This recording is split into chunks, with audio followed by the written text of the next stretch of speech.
दोस्तों, पश्चिम बंगाल में एसआईआर में बहुत बड़ा खुलासा हुआ है और आंकड़े जब अब सामने आए हैं, कंप्यूटराइज किया गया है, सबको डाटा में लिया गया है। अभी तक तो लिस्ट जो है कंप्यूटराइज थी नहीं, तो इसलिए डाटा मेल कैसे होता, लेकिन अब चुनाव आयोग की वेबसाइट पर 2003 की वोटर लिस्ट अपलोड होने के बाद जो खुलासा हो रहा है उसमें बंगाल से चौंकाने वाले आंकड़े सामने आए हैं।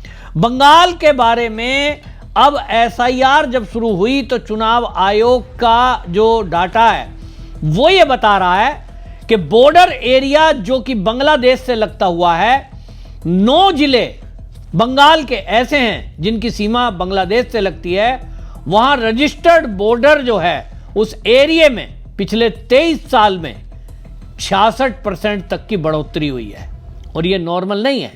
जबकि बहुत लोगों की मृत्यु हो गई, बहुत लोग बंगाल से ट्रांसफर होकर चले गए और ये हर राज्य में है, लेकिन वहां 66% की बढ़ोतरी ये चौंकाने वाली है।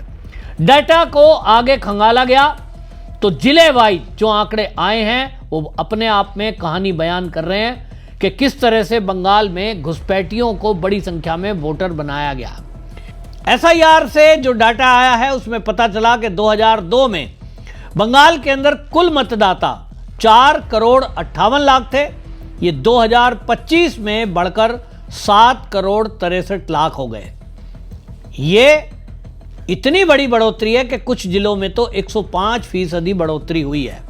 मैं आपको बताऊंगा किस जिले में कितनी बढ़ोतरी हुई है। इंडियन एक्सप्रेस ने बाकायदा पूरा इसमें जो एंट्री डाटा और सब खुलासा किया है। उत्तरी दिनाजपुर सबसे ज्यादा वहां घुसपैठिए वोटर लिस्ट में शामिल हुए, बॉर्डर पार किया, इधर आए, फिर उनको फर्जी आधार कार्ड, पैन कार्ड, सब कुछ सुविधा मिली और अब वो खुलासा कर रहे हैं कैमरे पे कि हमें सब यहाँ लोकल जो गिरोह है, इस चीज़ के लिए गिरोह चल रहे हैं, उन्होंने ये खुलासा किया। उत्तरी दिनाजपुर में 105.49 लगभग 105% ये बढ़ोतरी यहाँ हुई पिछले 23 साल में। मालदा में 94.5%, मुर्शिदाबाद में 87.6%, साउथ 24 परगना 83.3%, जलपाईगुड़ी में 82.3%, कूच बिहार में 76.5%, नॉर्थ 24 परगना 72.1% और नादिया में 71.46%। वहीं दक्षिण दिनाजपुर में 71% तक की वृद्धि ये बॉर्डर एरिया में वोटर लिस्ट में हुई। वीरभूमि में 73.4% की बढ़ोतरी वोटर लिस्ट में हुई। जब इतनी बढ़ोतरी कहीं हो रही है, डेटा आपके सामने है, तो आशंका पैदा होती है। और उसकी बात अभी तक तो आंकड़े पूरे थे नहीं कितनी बढ़ोतरी हुई। भारतीय जनता पार्टी लगातार इस बात को आवाज उठा रही है कि बंगाल के अंदर बड़ी संख्या में फर्जी घुसपैठिए हैं। भारत के कोने कोने में छाए हुए हैं। अब तो उत्तर प्रदेश में ये पहले योगी जी ने सफाई शुरू की, लेकिन बहुत सारे लोगों ने अपनी लड़कियों की शादी कर दी, अपने लड़कों की शादी कर दी और अब तो बच्चे हो गए, फिर उनके बच्चे हो गए, 3 पीढ़ी हो गई। तो अब ऐसी जगह तो उनको तलाशा नहीं जा सकता, लेकिन डेमोग्राफी चेंज करने का पूरा एक षड्यंत्र हुआ। और इस षड्यंत्र में जो हमारे देश की विपक्षी पार्टी हैं, केवल बीजेपी घुसपैठियों को भगाने की बात करती है। बाकी किसी दल के मुंह से आपने नहीं सुना होगा कि हमारे देश के लिए घुसपैठिए नुकसानदायक हैं, हमारे देश की डेमोग्राफी को खतरा है, घुसपैठियों को वापस भगाना है। कोई बोलता ही नहीं। केवल और केवल भारतीय जनता पार्टी इस मुद्दे को उठाती है, बाकी कोई नहीं बोलता। और इसीलिए ये सब जो है मुद्दा ऐसा है जिसमें ये पता लगता है भाई आखिरकार मामला क्या है। भारतीय जनता पार्टी ही क्यों इस मुद्दे को उठाती है, बाकी क्यों नहीं उठाते? क्योंकि देश से जुड़ा हुआ मुद्दा है, उठाना तो चाहिए। लेकिन दुर्भाग्य की बात है कि इस देश की सुरक्षा से रक्षा से किसी को कोई लेना देना नहीं है, ऐसा दिखाई दे रहा है। नहीं तो आप सोचिए कितनी बड़ी एक समस्या हमारे देश की है कि हमारे देश में घुसपैठिए हैं और हमारे देश के संसाधनों पर उन्होंने अधिकार जमा रखा है, हमारे देश को एक तरह से लूट खा रहे हैं और किसी नेता को चिंता नहीं है। और इसीलिए यह हमारे देश की एक बहुत बड़ी समस्या है। लेकिन टीएमसी को केवल इसमें वोट दिखाई दे रहा है। टीएमसी को वोट दिखता है, उसको लगता है सत्ता की प्राप्ति के लिए ये जरूरी है। और इसलिए एसआईआर को रुकवाने के लिए ममता बनर्जी कभी पत्र लिखती हैं, कभी बीएलओ पर दबाव की बात कर रही हैं, कभी उनके नेता धमकी दे रहे हैं चुनाव आयोग को, हम नहीं होने देंगे। लेकिन चुनाव आयोग ने बिल्कुल तय कर दिया, भाई एसआईआर रुकेगा नहीं।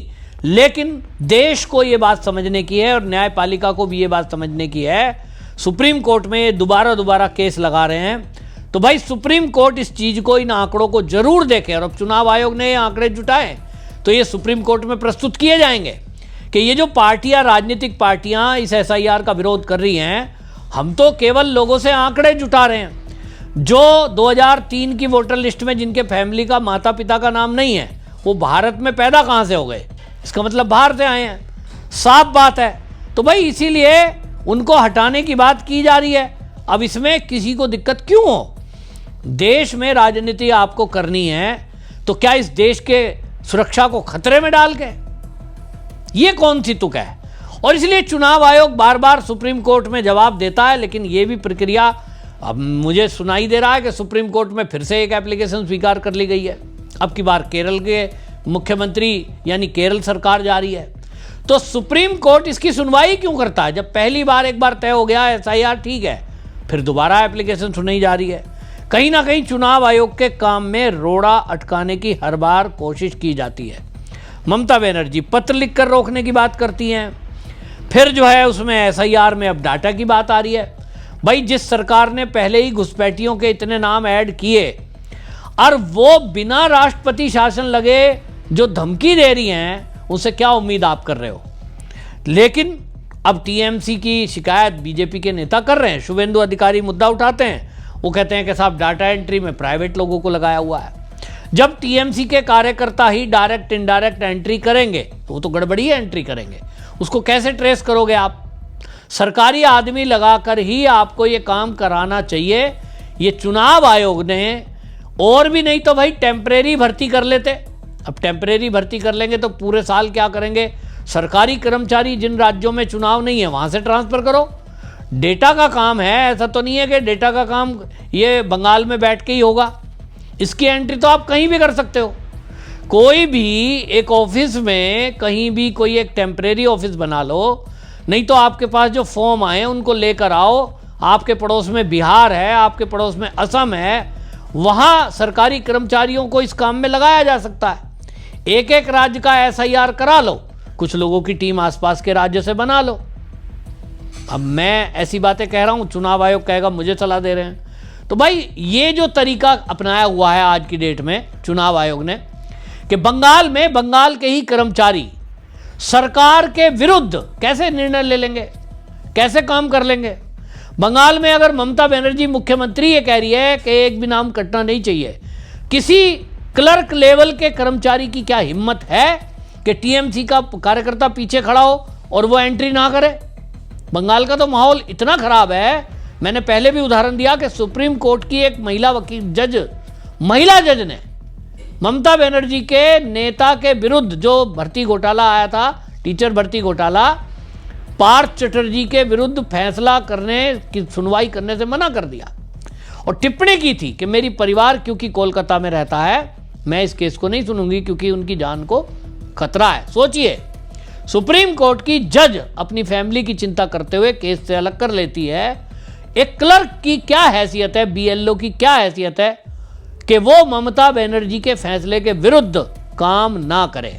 तो एसआईआर की प्रक्रिया, चुनाव आयोग की प्रक्रिया, ये इसीलिए पूरी ईमानदारी से होगी, मुझे आशंका है। जैसे चुनाव में केंद्रीय फोर्स की ड्यूटी लगाई जाती है, ये माना जाता है कि पुलिस पार्शियलिटी कर सकती है, तो भाई केंद्रीय फोर्स लगाई जाती है। इसी तरह केंद्रीय कर्मचारी नहीं तो राज्य के कर्मचारी एक दूसरे राज्य में ट्रांसफर करो। टेम्परेरी तो काम है, डेटा आपको जुटाना है, डेटा जुटाकर फार्म भर के और उसमें टीम बना दो, एक आदमी कम से कम रख दो और फिर डेटा का मिलान करना है तो वो तो आप कर ही सकते हैं। बहरहाल ये जो राज्यवार खुलासा हुआ है, 9 जिलों की जो ये डेटा सामने आई है कि 105% तक बढ़ोतरी हुई है। ये बहुत ही गंभीर बात है और इसीलिए SIR में बहुत ज़रूरी है कि सीमावर्ती एरिया में ध्यान से ये SIR हो ताकि घुसपैठिया वोटर लिस्ट में ना रहे। आप मेरी राय से अगर सहमत हैं तो कमेंट लिखें, वीडियो शेयर करें। वंदे मातरम।